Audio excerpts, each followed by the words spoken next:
नमस्कार श्री स्वामी समर्थ सर्वांना। यंदा 2024 मध्ये योगिनी एकादशी हे व्रत मंगळवार 2 जुलै रोजी आहे। एकादशी तिथी ही 1 जुलै रोजी सकाळी 10:26 सुरू होईल आणि 2 जुलै रोजी सकाळी 8:42 समाप्त होईल। व्रताच्या उदय तिथीनुसार योगिनी एकादशीचे व्रत 2 जुलै रोजी होणार आहे आणि त्याचे पारण वेळ हे 3 जुलै रोजी सकाळी 5:28 पासून ते 7:10 पर्यंत असणार आहे। या दिवशी आपल्याला योगिनी एकादशीच्या दिवशी आपल्याला लक्ष्मी प्राप्तीसाठी तुळशीला ही एक वस्तू आवर्जून अर्पण करायची आहे।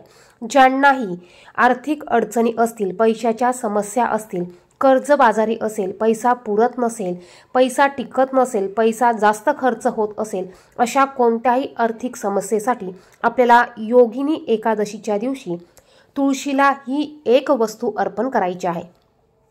ही वस्तू कोणती आहे, ती कशी अर्पण करायची याविषयीची संपूर्ण माहिती व्हिडिओमध्ये सांगितलेली आहे। व्हिडिओ कुठेही स्किप करू नका, संपूर्ण बघा। त्यापूर्वी तुम्ही जर का चॅनलवर नवीन असाल तर अशाच माहितीची व्हिडिओ बघण्यासाठी चॅनलला सबस्क्राइब करा आणि बाजूच्या बेल आयकॉनला प्रेस करा। योगिनी एकादशीचे व्रत केल्याने सर्व पाप दूर होतात आणि व्रत करणाऱ्या व्यक्तीला कौटुंबिक आनंद मिळतो। या व्रतामुळे सर्व प्रकारच्या उपद्रव नाहीसे होतात आणि आयुष्यात आनंद येतो। योगिनी एकादशीचे व्रत केल्यास समृद्धीची प्राप्ती होते।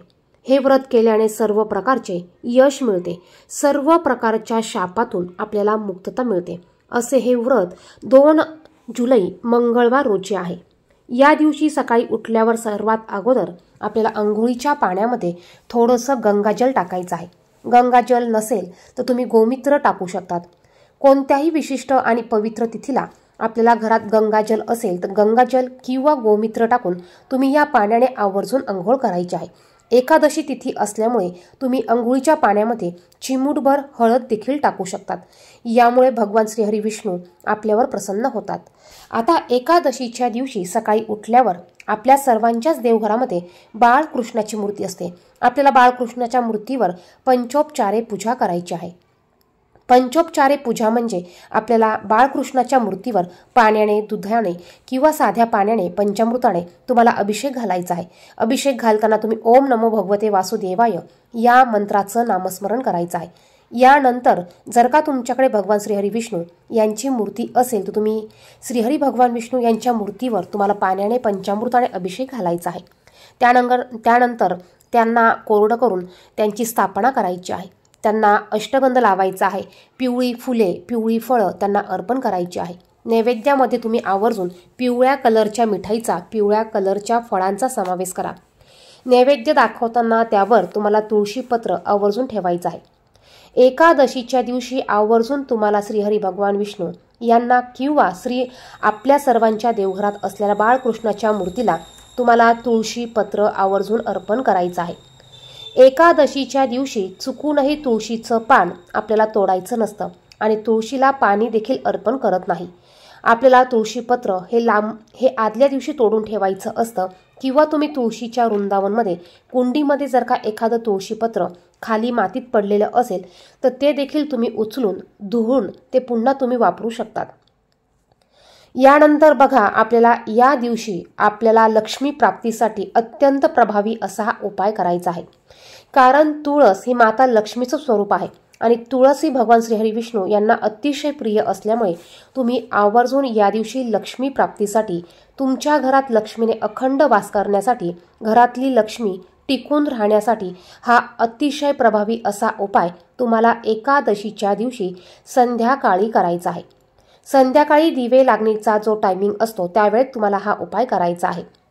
सकाळी तुम्हाला तुळशीची हळदी, कुंकू, अक्षदा, धूप, दीप, अगरबत्ती लावून तुम्हाला पूजा करायची आहे आणि संध्याकाळी तुम्हाला हा उपाय करायचा आहे। संध्याकाळी उपाय करताना तुमच्या देवघरामध्ये तुम्ही दिवा प्रज्वलित करून घ्या। धूप, दीप, अगरबत्ती तुम्हाला लावून घ्यायची आहे। त्यानंतर तुम्हाला एक दिवा घ्यायचा आहे। कणकेचा दिवा बनवता आला तर अतिशय उत्तम, कणकेचा दिवा बनवून घ्या किंवा मग तुम्ही इतर धातूचा किंवा पंती घेतली तरी चालेल। यामध्ये तुम्हाला जोड वात घ्यायची आहे आणि या दिवशी एकादशी असल्यामुळे तुम्हाला यामध्ये शुद्ध गाईचं तूप टाकायचं आहे। आता ज्यांच्याकडे तूप नसेलच त्यांनी काय करायचं, उपाय करायचा नाही का?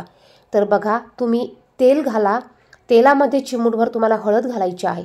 तुम्ही जे तेल देवपूजेसाठी किंवा दिवा लावण्यासाठी वापरतात त्या तेलाचा तुम्ही दिवा बनवा, त्यामध्ये चिमूटभर हळद घाला आणि हा दिवा आपल्याला आपल्या देवघरासमोर घेऊन बसायचा आहे.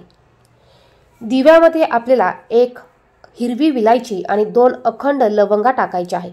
सर्वात अगोदर एक प्लेट घ्या, प्लेटमध्ये थोडेसे तांदूळ घ्या, त्यावर हा दिवा ठेवा.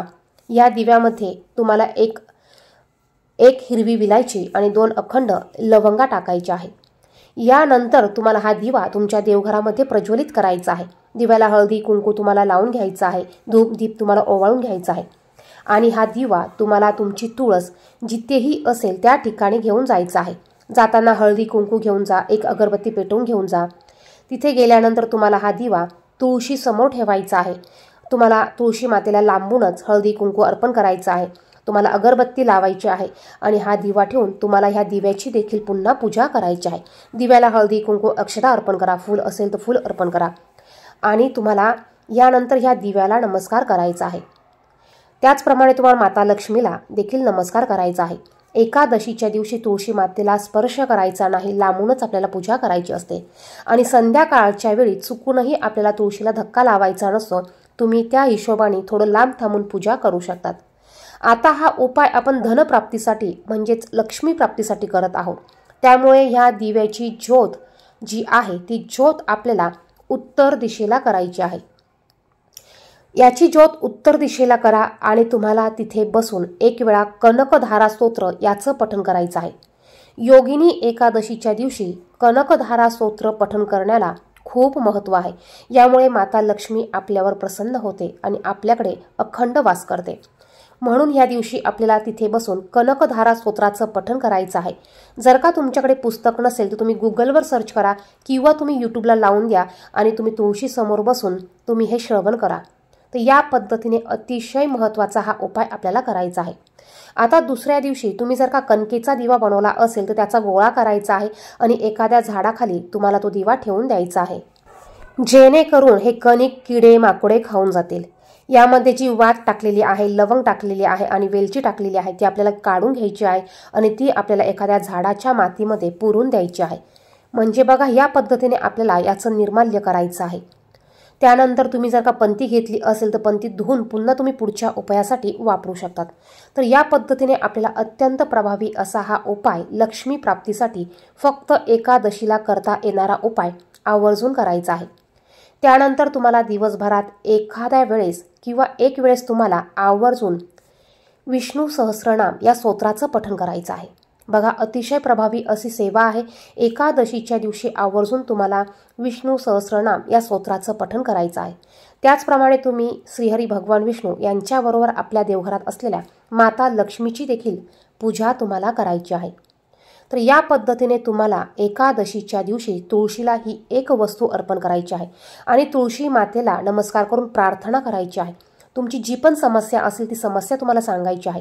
कर्जबाजारी असाल तर कर्ज लवकर नील होऊ दे, पैसा टिकत नसेल तर पैसा टिकू दे, पगार कमी असेल तर पगारामध्ये वाढ होऊ दे, म्हणजे असे जे प्रश्न तुमचे असतील ते तुम्हाला माता लक्ष्मीला नमस्कार करून सांगायचं आहे. तर या पद्धतीने तुम्हाला हा उपाय आवर्जून करायचा आहे. व्हिडिओमध्ये सांगितलेली माहिती महत्त्वपूर्ण वाटली तर व्हिडिओला लाईक करा. चॅनलवर नवीन असाल तर असेच माहितीची व्हिडिओ बघण्यासाठी चॅनलला सबस्क्राईब करा. धन्यवाद. श्री स्वामी समर्थ.